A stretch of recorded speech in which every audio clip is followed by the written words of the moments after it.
नमस्ते। अच्छा, कभी सोचा है कि असली ताकत होती क्या है?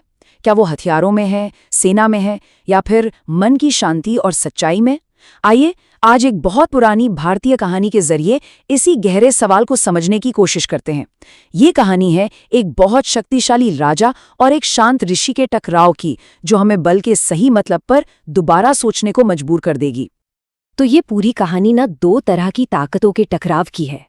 एक तरफ है शारीरिक बल, मतलब सेना, हथियार और दुनिया पर राज करने की जाहिरी ताकत, और दूसरी तरफ है आत्मबल, यानी मन का तेज, सच की शक्ति और वो आध्यात्मिक ऊर्जा जो दिखाई नहीं देती।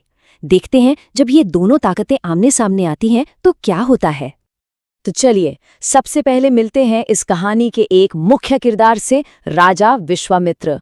और ये कोई ऐसे वैसे राजा नहीं थे। समझ लीजिए, अपने समय के सबसे शक्तिशाली, सबसे अपराजय शासक थे वो। उनका रुतबा ऐसा था कि बस पूछिए मत। सूरज की तरह उनका तेज चमकता था और दूर दूर तक उनके नाम का डंका बजता था। हर कोई उनकी शक्ति के आगे सिर झुकाता था। हालत तो ये थी कि दुश्मनों की तो हिम्मत ही नहीं होती थी कि उनके सामने खड़े भी हो जाएं। उनकी सेना को कोई हरा ही नहीं सकता था, ऐसा माना जाता था। और जो बुरे काम करने वाले लोग थे, वो तो उनके खौफ से अपने घरों में ही कांपते थे। कहने का मतलब ये है कि उस वक्त शारीरिक बल में विश्वामित्र का कोई मुकाबला ही नहीं था। पर फिर एक दिन कुछ ऐसा हुआ जिसकी किसी ने कल्पना नहीं की थी। शिकार करते करते राजा विश्वामित्र का रास्ता उन्हें ऋषि वशिष्ठ के शांत आश्रम तक ले आया। उन्हें क्या पता था कि ये छोटी सी मुलाकात उनकी पूरी जिंदगी, उनकी पूरी सोच को बदल कर रख देगी। हुआ ये कि आश्रम में राजा की नजर एक गाय पर पड़ी जिसका नाम था नंदिनी। पर वो कोई मामूली गाय नहीं थी। जरा सोचिए, एक ऐसी गाय जिसका दूध अमृत जैसा हो, जिसकी मौजूदगी भर से चारों तरफ खुशहाली फैल जाए, और जो देखने में इतनी सुंदर हो कि बस नजर ही ना हटे। वो सचमुच एक दैवीय प्राणी थी। अब देखिए, राजा तो राजा ठहरे, उन्हें तो आदत थी कि जो चीज पसंद आ गई वो उनकी हो गई। तो बस उस दिव्य गाय को देखकर उनका मन ललचा गया। उन्होंने तय कर लिया कि ये अद्भुत गाय तो अब उनके महल की शोभा बढ़ाएगी। राजा ने ऋषि वशिष्ठ से वो गाय मांग ली, लेकिन ऋषि ने बहुत विनम्रता से मना कर दिया। और सोचिए, पहली बार, शायद जिंदगी में पहली बार, किसी ने राजा को ना कहा था। बस ये बात उनके अहंकार को चुभ गई, और यहीं से शुरू हुई दो शक्तियों के बीच असली टक्कर। राजा का गुस्सा तो 7वें आसमान पर पहुंच गया। उन्होंने फौरन अपने सैनिकों को हुक्म दिया कि जाओ और जबरदस्ती उस गाय को ले आओ। तभी ऋषि वशिष्ठ अपनी कुटिया से बाहर आए। उनके चेहरे पर कोई डर नहीं था, बस शांति थी, और उनकी आवाज में एक दृढ़ता थी। उन्होंने चुनौती दी, बिना वजह मेरी गाय ले जाने की हिम्मत किसमें है? जो भी है सामने आए। जरा इस नजारे की कल्पना कीजिए। एक तरफ राजा विश्वामित्र, जिनकी आंखें गुस्से से लाल हैं, जो हथियारों से लैस हैं और जिनका अहंकार चरम पर है। और दूसरी तरफ ऋषि वशिष्ठ, जिनके पास कोई हथियार नहीं है, जो बिल्कुल शांत हैं और सत्य के साथ खड़े हैं।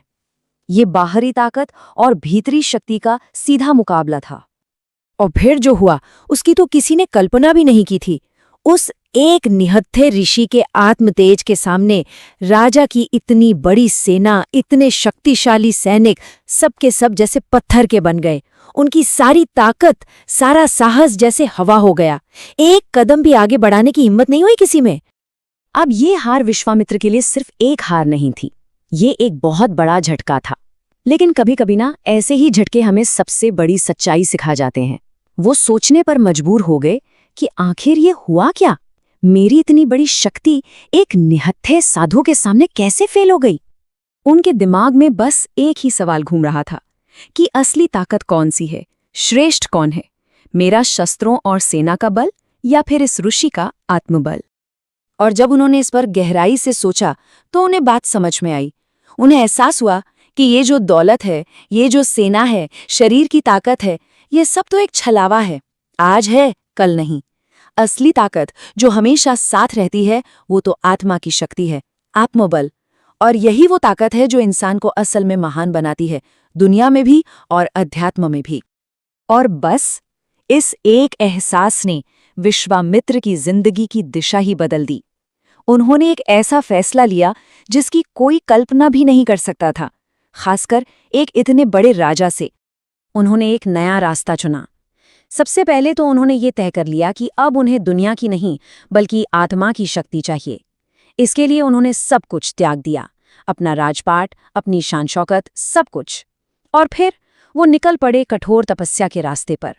सालों तक साधना की और आखिरकार उन्होंने वही ब्रह्मतेज, वही आध्यात्मिक शक्ति हासिल कर ली जिसके सामने वो एक दिन हार गए थे। और जब उन्हें वो ज्ञान मिला, जब उन्होंने उस शक्ति को खुद महसूस किया, तो उनके मुंह से खुद ब खुद निकल पड़ा, धिक्कार है एक योद्धा के बल पर।